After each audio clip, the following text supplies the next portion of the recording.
இன்றைக்கி பாப்பா 2 பேர்த்துக்கும் அவங்க அப்பா ஒரு டாஸ்க் கொடுத்துருந்தாங்க.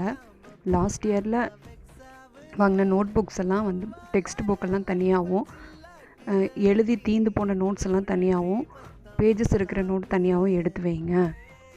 நெக்ஸ்ட் இயருக்கு இப்போ ரஃப் நோட்டாக யூஸ் பண்ணிக்கலாம்.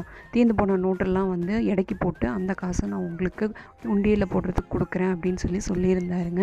அதுக்காக காலையிலேருந்து குழந்தைங்க சாப்பிடாம கொள்ளாமல் அதையே தான் பார்த்துட்டு இருந்தாங்க. பார்த்து க்ளீன் பண்ணிகிட்டு இருந்தாங்க. அப்போ அவங்களோட ஃபைலெல்லாம் எடுத்து, நான் இவ்வளோ மார்க் எடுத்திருந்தேன், நான் இந்த இதில் இவ்வளோ மிஸ்டேக் பண்ணிட்டேக்கா, என்னோடய ட்ராயிங் எப்படி இருக்குது அப்படின்னு சொல்லி இவங்க 2 பேருமே டிஸ்கஸ் பண்ணிவிட்டு பார்த்துட்டு இருந்தாங்க. குழந்தைங்களுக்கு இன்றைக்கி நல்ல ஒரு பொழுதுபோக்குங்க. சூப்பரான காலையிலேருந்து சாப்பிடாம கொள்ளாமல் இதை தான் பார்த்தாங்க 11 மணி வரைக்குமே. அதுக்கப்புறமா வாசலெல்லாம் குப்பையாக போயிருச்சு. கூட்டுறியா பாப்பான்னு கேட்டேன். அப்படின்னு சோகமாக சொன்னான். சரி எதுக்கு பாவம் குழந்தைங்கன்னு சொல்லிட்டு நானே எடுத்து அதை கூட்டி க்ளீன் பண்ணி